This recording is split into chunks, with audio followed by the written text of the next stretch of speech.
T'es le lanceur. Moi, je vais faire un home run comme Mentel. C'est pas vrai, Ricky, qu'est-ce que t'as fait? Venez, on s'en va. Ricky, qu'est-ce que t'attends? Mais tu vas où, là? Papa le dit toujours. Quoi qu'on fasse, il faut prendre ses responsabilités. Quand le propriétaire sort vérifier, il découvre qu'une pierre a brisé la vitre de sa voiture. Mais il ne se met pas en colère. Au contraire, il reste stupéfait par mon talent à frapper la balle. Après tout, la pierre venait de plus de 100 mètres. Et moi, avec un simple petit bâton, j'avais réussi à frapper cette pierre en plein vol. Je suis désolé, monsieur. Je vais trouver un boulot pour payer.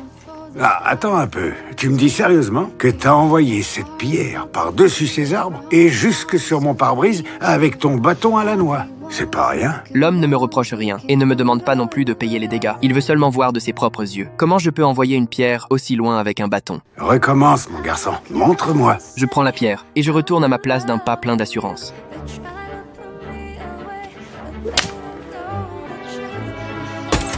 En voyant ça, l'homme reste impressionné par mon don. Eh ben ça. Dans notre famille qui avait déjà du mal à joindre les deux bouts, mon père était pasteur et ne gagnait que 50 $ par mois. Mais le destin est souvent injuste, à cause d'une simple erreur. Mon père perd son travail. Cette nouvelle nous tombe dessus comme un coup de tonnerre.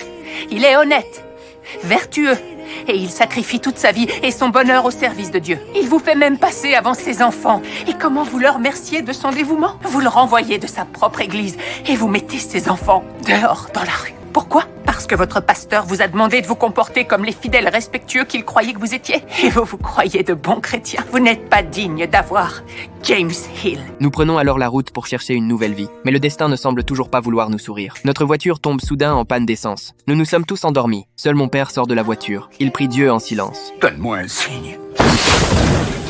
Mon père finit par s'effondrer complètement. Tout le monde sort pour le réconforter. Mais à ce moment-là, le ciel se couvre de nuages noirs, comme si d'une seconde à l'autre, une pluie torrentielle allait s'abattre sur nous. Moi, je vous parie qu'on est la famille la plus malchanceuse de tout le Texas. Et à mon avis, de l'Oklahoma aussi. Heureusement, alors que nous nous réfugions dans la voiture pour éviter la pluie, une voiture arrive soudain. Après nous avoir demandé ce qui s'est passé, les occupants nous emmènent chez eux. Quand il apprend notre histoire, l'homme aide mon père à retrouver un travail. Et nous avons enfin un nouveau toit. Le lendemain, mon frère et moi allons jouer dans le quartier. Nous voyons un groupe de garçons s'entraîner au baseball. J'ai très envie de les rejoindre. Mais en face, on se moque aussitôt de moi. J'ai pas envie de jouer avec un petit robot. Celui qui est pas infirme peut jouer à gauche. Si lui joue pas, moi je joue pas. Pourtant, je ne me fâche pas. Au contraire, je lui lance un défi. Hé, monsieur l'homme canon, si je touche une de tes balles, on peut jouer. Si tu l'envoies dans le champ extérieur. Sûr de lui, il accepte mon défi. Je prends la batte de baseball et je me prépare à recevoir cette balle. Il lance la balle de toutes ses forces. Ok, tiens bon sur tes pattes folles.